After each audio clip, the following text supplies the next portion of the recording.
Assalamualaikum warahmatullahi wabarakatuh. Nama saya Astrid Dawati Putri. Saya dari kelas 6A Linguistik, dan pada kali ini saya akan menjelaskan sedikit tentang sosiolinguistik.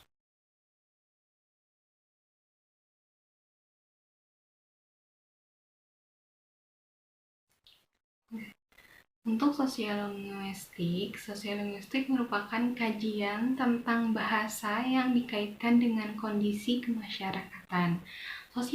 Sosiolinguistik mengkaji bahasa dengan perhitungan hubungan antara bahasa dengan masyarakat, khususnya masyarakat penutur bahasa. Sosiolinguistik adalah ilmu yang bersifat multidisipliner atau gabungan dari dua disiplin ilmu, yaitu sosiologi dan linguistik. Sebagai ilmu yang bersifat multidisipliner, sosiolinguistik berusaha menjelaskan kemampuan manusia di dalam menggunakan aturan-aturan berbahasa secara tepat dalam situasi-situasi yang bervariasi. Masih dalam pengertian yang sama, menurut Spolsky menyatakan bahwa sociolinguistics is the field that studies the relation between language and society, between the use of language and the social structure in which the users of language live. Yang artinya adalah sosiolinguistik adalah ilmu yang mempelajari hubungan antara bahasa dan masyarakat, antara pemakaian bahasa dan struktur sosial di dalam pemakaian bahasa sehari-hari. Sosiolinguistik adalah cabang linguistik yang mengkaji hubungan antara bahasa dan masyarakat penuturnya. Ilmu ini merupakan kajian kontekstual terhadap variasi penggunaan bahasa masyarakat dalam sebuah komunikasi yang alami.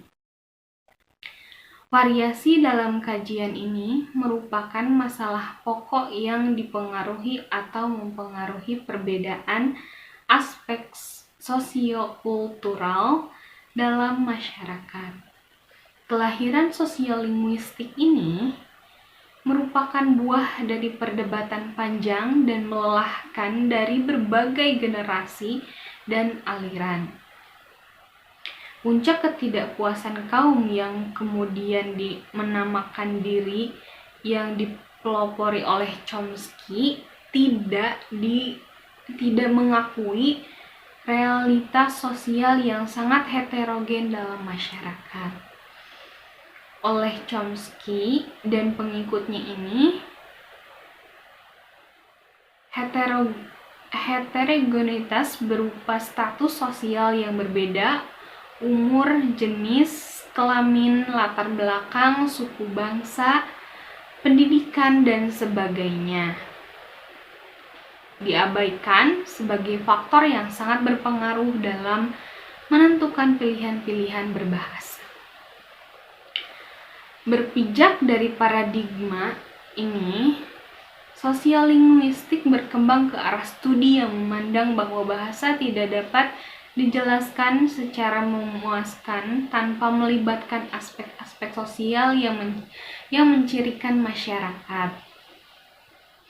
Istilah sosiolinguistik sendiri sudah digunakan oleh Harper Curry dalam sebuah artikel yang terbit pada tahun 1952 yang berjudul A Projection of Sociolinguistics: The Relationship of Speech to Social Status, yang isinya tentang masalah yang berhubungan dengan ragam bahasa seseorang dengan status sosialnya dalam masyarakat. kelompok-kelompok yang berbeda profesi atau kedudukannya dalam masyarakat cenderung menggunakan ragam bahasa yang berbeda pula. Berdasarkan pada pemaparan tadi sebelumnya, jadi bahasa dalam studi sosiolinguistik tidak hanya dipandang sebagai struktur saja, tetapi juga dipandang sebagai sistem sosial, sistem komunikasi, dan bagian dari kebudayaan masyarakat tertentu. Penelitian bahasa dengan tinjauan sosial linguistik senantiasa memperhitungkan bagaimana pemakainya di dalam masyarakat yang dipengaruhi oleh faktor-faktor sosial tertentu. Faktor-faktor sosial itu diantara lainnya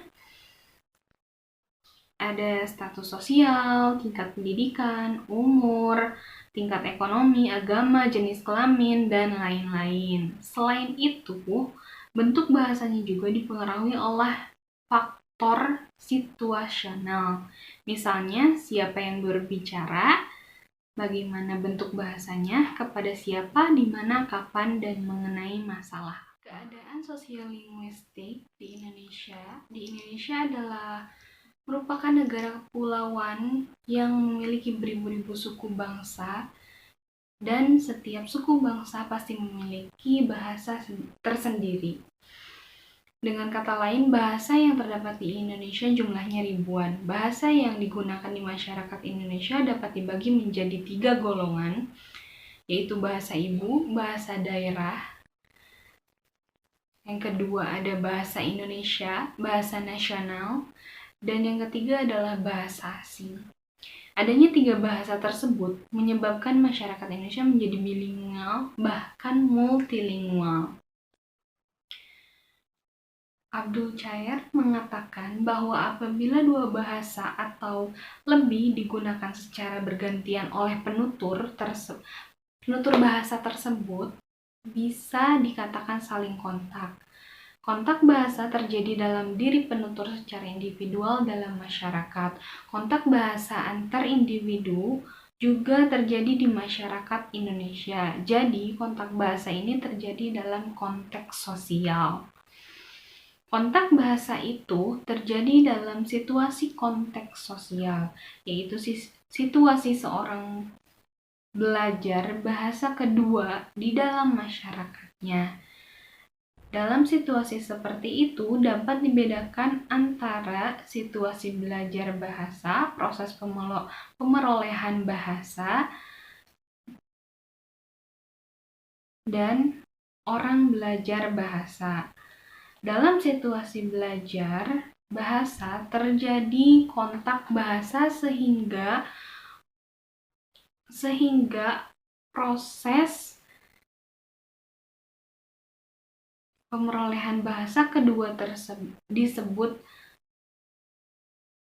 penwibahasaan atau bilingualisasi. Dan orang yang belajar kedua dinamakan wibahasawan. Kontak bahasa meliputi segala peristiwa persentuhan antara beberapa bahasa yang berakibat adanya kemungkinan pergantian pemakaian bahasa oleh penutur. Peristiwa semacam ini akan terjadi dalam wujud apa yang disebut bilingualisme. Adanya masyarakat yang bilingual dan multilingual dalam kegiatan interaksi sosial dan akan berdasarkan dari penjelasan tadi dapat disimpulkan bahwa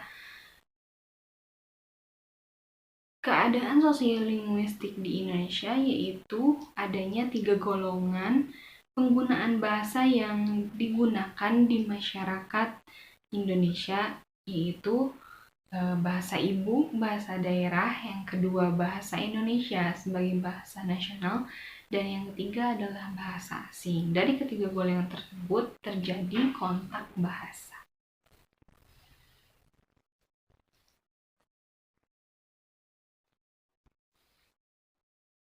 Mungkin sekian dari saya. Wassalamualaikum warahmatullahi wabarakatuh.